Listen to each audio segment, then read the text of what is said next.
Hello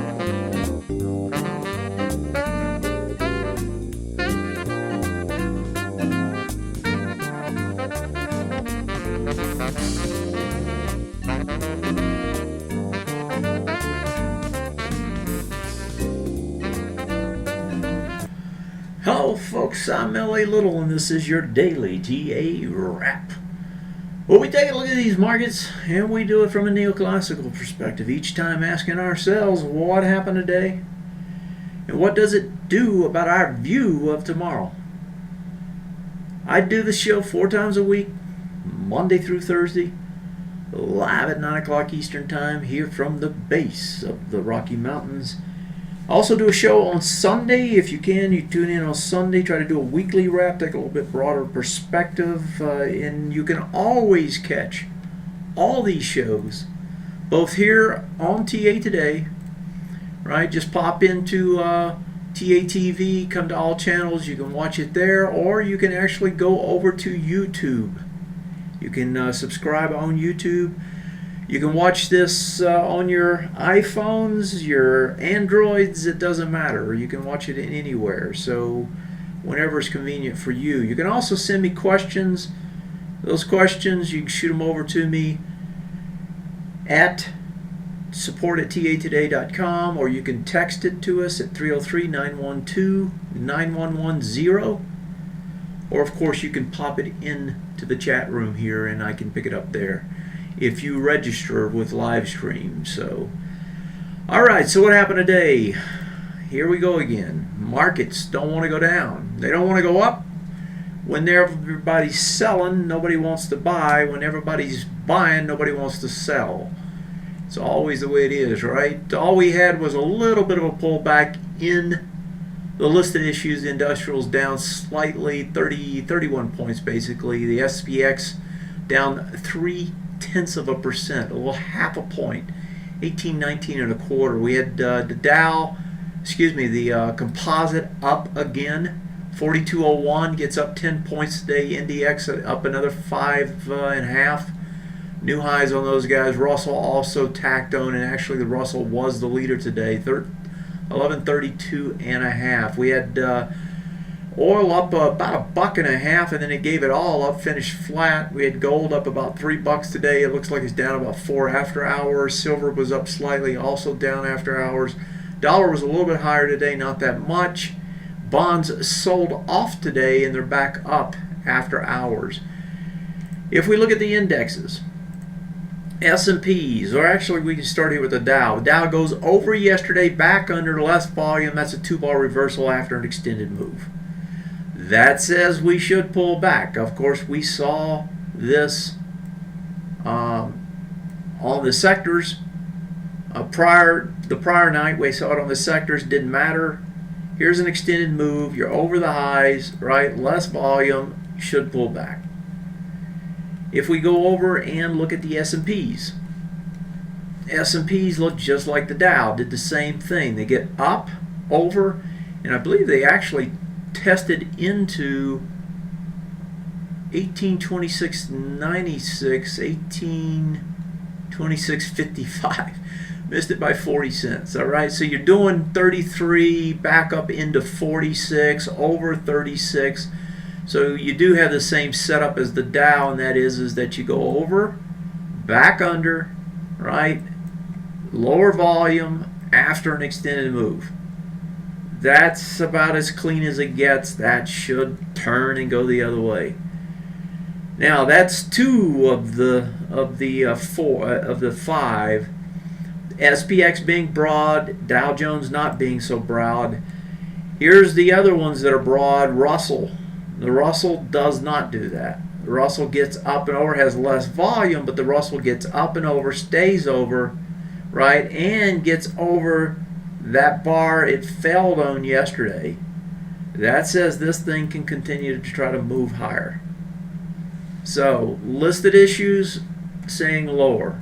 Russell not saying that. And if we look at the composite, and I was just glancing at these as we came on, composite also gets over that bar it fell on yesterday, right? Closes slightly over it, just a little bit more volume. That also says this thing can try to go higher again tomorrow.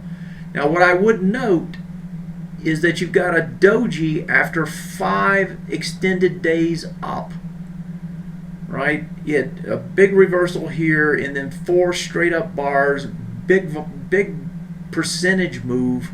I mean, we went up probably 6%. And now you're getting a doji at the top. That sometimes can be the turn.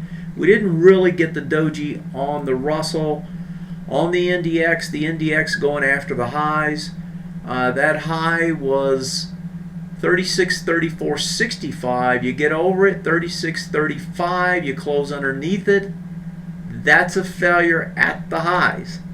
And I think it has the volume though. 20.2 and it's doing 20.3. So it has a little bit more volume.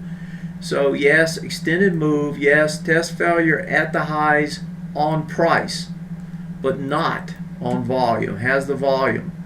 So that says this thing can go back up there and do it again tomorrow. So when I look at all these guys, you know, I got listed issues telling me failures, reversals, 2 bars, we should go sideways to down. Other 3 indexes all telling me they can test higher again tomorrow. And we have a doji on the IXIC, the NASDAQ composite, and we have a test failure of price on the NDX, which of course is much more narrow.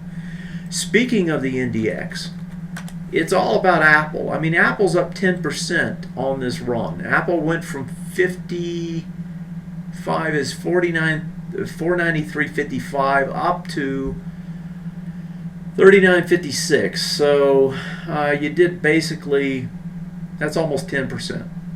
All right, straight up move.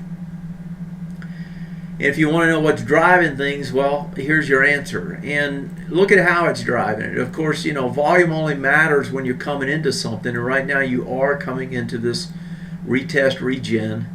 So let me just clean it and show the bar. So Apple's doing a retest regen. Usually, if you come back and you retest after 6 bars, you usually don't get much farther than the bottom of that bar. But this is Apple, you know, Apple special. Apple gets over it, almost gets to the top, almost a full retest regen, and then finally fails on volume and price tonight. That says this guy should go sideways to down, and that is 20 something, probably about 23% of the NDX. So Apple is not saying the same thing the NDX itself is saying, and is saying that it wants to try to come back. Look at the volume on the way down, right? A big, huge volume, and then you come back up on nothing, all the way back up to the resistance zone, coming into this swing point low as well now. And so if you want to just some measurements here, you know, leave aside the breakdown. Here's 20.1 million. Even that swing point low it's testing into is 13.5, and you're coming up with 12, 10, 9, right? Just dying in terms of volume on the way up, and then if you count the bar on the way down, 38 million. There's no contest. This thing's going to flip around and it's going to head back down here, and it's going to test back into this gap area is what it's going to do when it's finally done. And until this thing fails, NDX is not coming back hardly.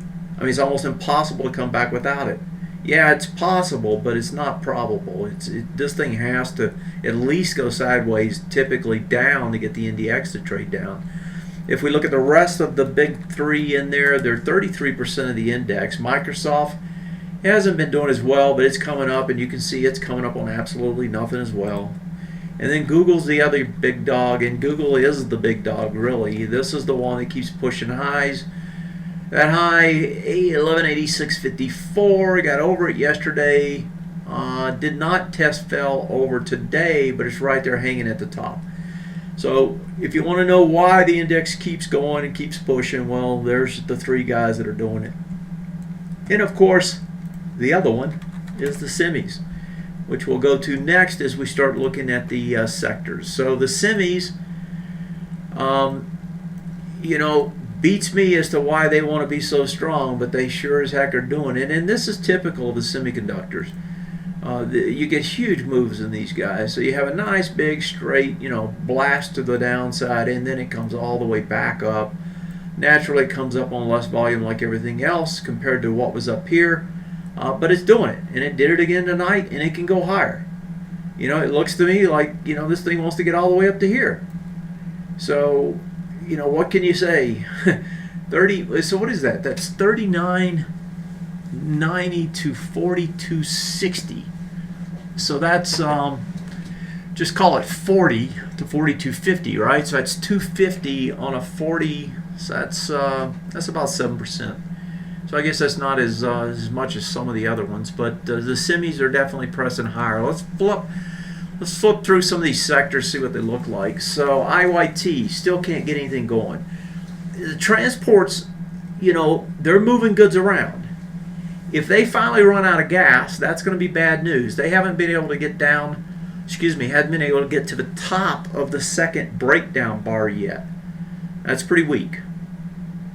XLB pushed up yesterday and looked like it wanted to go higher, and it did, and now it gets the failure. Over, under, 2-bar reversal into a zone. So let's keep track of these. That's 1 2-bar reversal, and the IYT is not a reversal, but it's sucking air, so we'll note it as sucking air, I guess.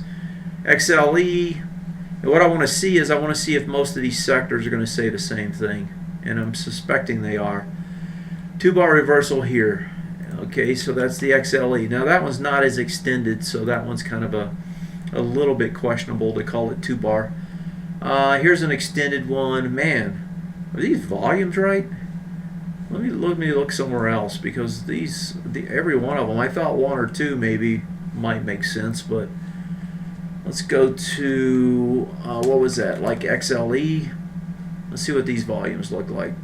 Yeah, they got more volume than I see over there, but they're still lighter. Let's use these charts for now. So XLE, it's an over-under. It's a 2-bar reversal.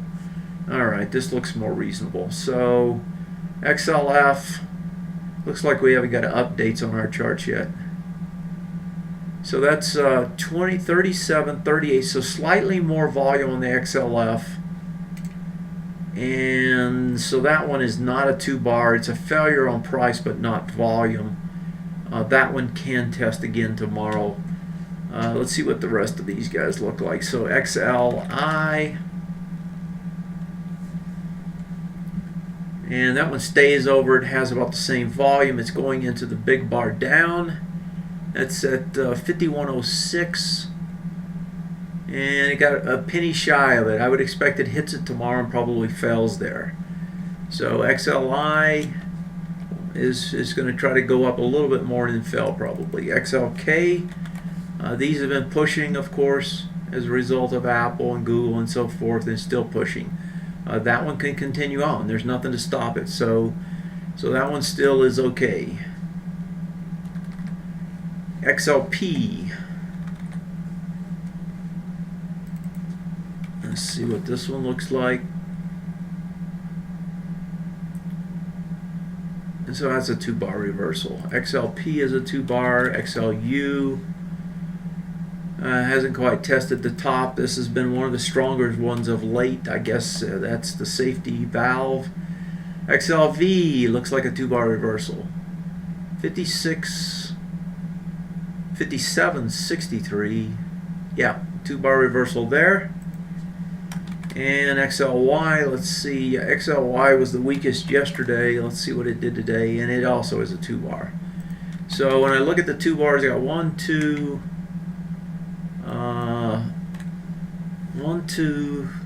3, 4. Actually, let me look at XLB again on volume.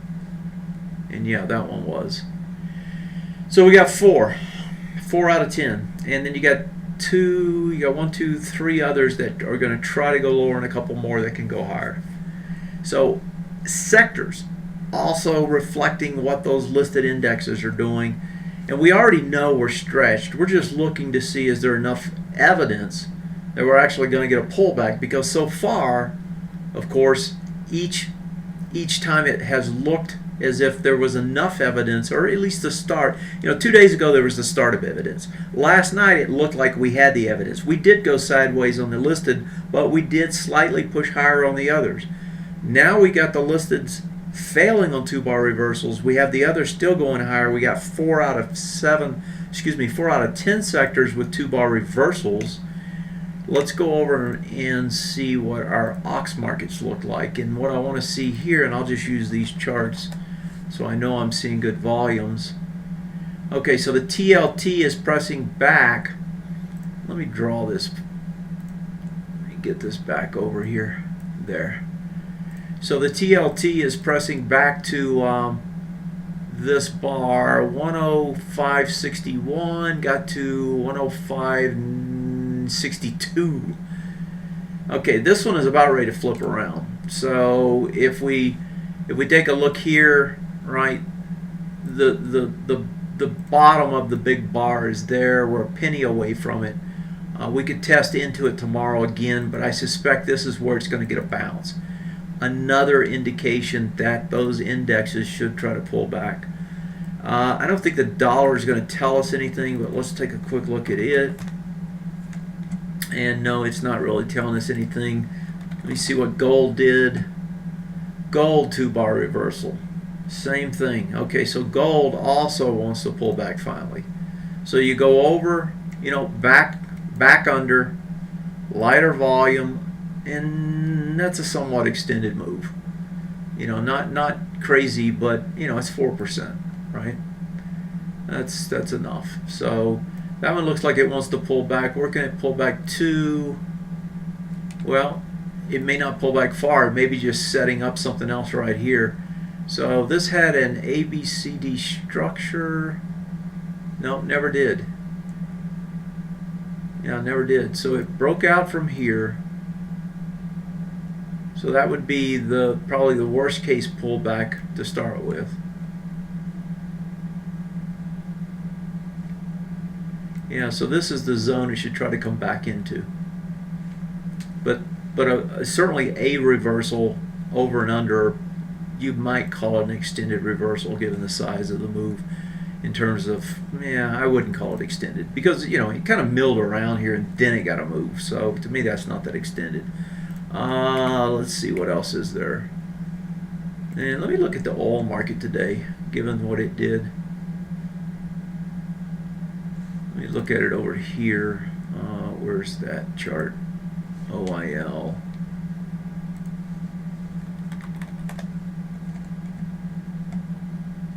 So that guy had 410,000. Doesn't have the volume. Got a wide price spread bar. So the way this one looks set up, and this also, the commodities, if the commodities are going to pull back, the indexes should probably pull back before as well. Because as you can see, gold, oil, whatever it is, they've been going up just like the indexes, right? It's the same story. It's the same trade everywhere right now. Anything that's risk on, right, is the trade right now. Everybody's doing the risk on trade. So all of these guys are doing the risk on trade. Oil's just another one of them. And they're putting risk on and they're pushing it up. So if it gets back into this bar, it looks like it'll come all the way back to the bottom of it. And that's a pretty good piece. So oil also is a failure at these highs. Looks to me like oil is going to pull back, which is another indication.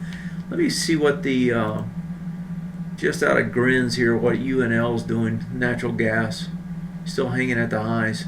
Boy, with the cold snap we've had this year, this has been a heck of a trade as it's turned around. It's just about done on ABCD up on the weekly as well. So if you're in that one, I'd be a little careful. Okay, let's see what I had a couple questions emailed to me. Let me take those real quick while I got them on my mind. So FEYE, this is a hot security play. You got things like Norton Utilities and what's the other one? I can't think of the name of it. Symantec. Well, Symantec is Norton. I forget the other one. But this FireEye is of the same same sector, but it trades not trades. The underlying technology is a paradigm shift in terms of how they do it. And it's an adaptive learning system versus pattern matching, if you will. And it's had a heck of a run all the way up. So they reported earnings, sold off volume. Looks like it expanded a bit here. Let me pop into the other chart. FEYE. I just want to see that the volumes are right because I don't know if I can trust them all.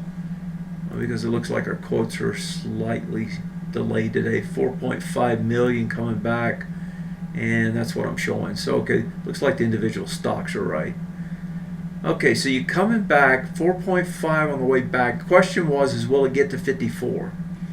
And the answer is I don't think so. I think if you're looking at buying this, what you want to do is you want to key, of course, off of this bar into the bottom of this bar.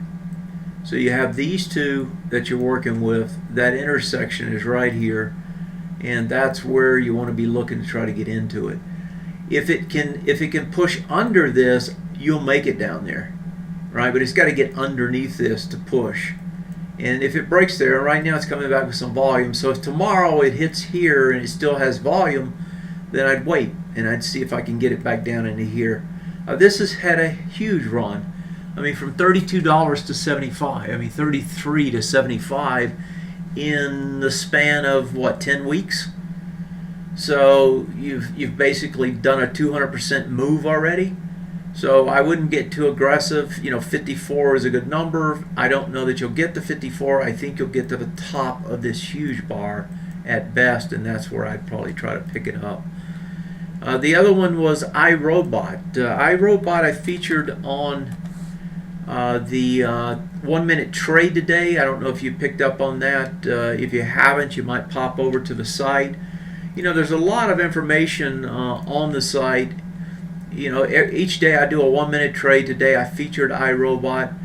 There's also a lot of premium content. I do an article each morning as well, so you can always pick up on these things each day if you're interested. But iRobot, yesterday, nice big spike, gets over the highs, has the volume, is trying to retrace into this swing point high here. Right now, it doesn't have to, but that's where it's trying to get. So if you're patient and you want to wait and you're willing to wait, that's the spot, right? You get it there. Where's your risk? Your risk is that they can come all the way back to here. This is a very high beta stock. So this thing can certainly trade back to this area. So if you're buying it, you got to be buying it with a thick skin, knowing, that you could take a pretty good ding here and it still be the right trade. So, if you're legging into something, these are the two spots. It's got a nice move. Looks to me like it is going to try to break higher. It's pushing volume on all the time frames, trying to break out. So we'll see if it does. And the robotic sector has been extremely hot, in particular because Google's buying them all. And iRobot is one of the few that actually has earnings. It has a set of a robotic, a vacuum cleaner. They've got a robotic pill dispenser, I guess you'd call it, that roams around the medical centers and disperses medicines to the patients. And they've got 2 or 3 others in the pipeline, so it's one of the few out there that really has something going. I don't know that Google's going to buy these guys out, and part of this big spike is probably expectations of that, but it hasn't happened. I don't know that it will. But it is an interesting looking company if you're looking for something. I'm about to run out of time, so I want to focus back in on the indexes here. So if we, tomorrow is Thursday, right? So Yellen is supposed to be on the Hill tomorrow. Given the bad weather, it looks like that's going to be delayed. You got retail sales out tomorrow. You got some Chinese numbers coming out tonight on inflation. If those inflation numbers are not large, then of course that's probably going to be bullish for the Chinese market. The question is can this market simply keep running? And right now the signals keep coming that it shouldn't, that we should get a pullback. But what we're always looking for is what should happen, and then we measure what does happen. And so far, we've had some small clues 2 days in a row. We had very, very small clues 2 days ago, and that was a couple sectors saying pullback.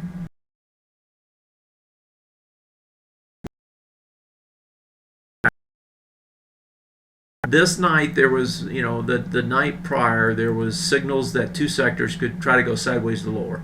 Well, maybe they would have if everything else hadn't ran like another percent higher, but that is what happened, and they didn't do it. So now, last night we had failures in 3 different indexes, looking like we should get a pullback. And what happens? Those 3 actually went higher. Now we got 2 bar reversals as well, right? In one major index, Dow's pretty concentrated, and these are definitely 2 bar reversals. Folks, if this thing doesn't start to come back, that's just telling us nobody's willing to sell it. And if nobody's willing to sell it, then it ain't going to come lower. And so it has to start happening pretty soon, or we got to change our tune, one of the two, because a market that won't do what it should do is telling you that it's going to do what it wants. It doesn't matter what we think.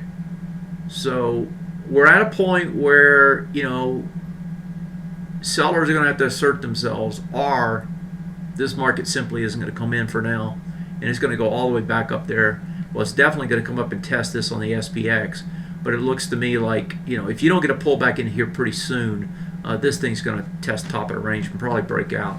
And remember, this range is not a small range, right? We're looking at a 113-point range from here to here. Now, I even if it comes straight up here, it probably won't break out right away, right? Because it's just way too stretched. But that breakout is going to be a big move once it happens, and you're going to break multiple swing points on. Well, you probably only break it on this time frame because the weekly's not, unless we get some sideways travel here, the weekly is not going to break. There's not going to be a swing point to break because this market won't stay down long enough. So for now, just note to yourself, this thing starts breaking, right? It's a big move on the upside once it really gets going. All right, I'm going to leave it at that. I will be back tomorrow. We'll do it one more time this week. I'm looking for a pullback still, and I'm getting kind of gray in the hair thinking about it. Have a great night, folks. Thanks for joining me. Tell a friend, tell 2. There is a process for you to participate. You can tell people about what we do, and you can get yourself some credits if you do. So earn some subscriber dollars, whether you're a member or not. You can get some months free if you tell somebody about us and they join. Thanks for listening, folks. Take care. I'll see you next time. Have a great one, and good night.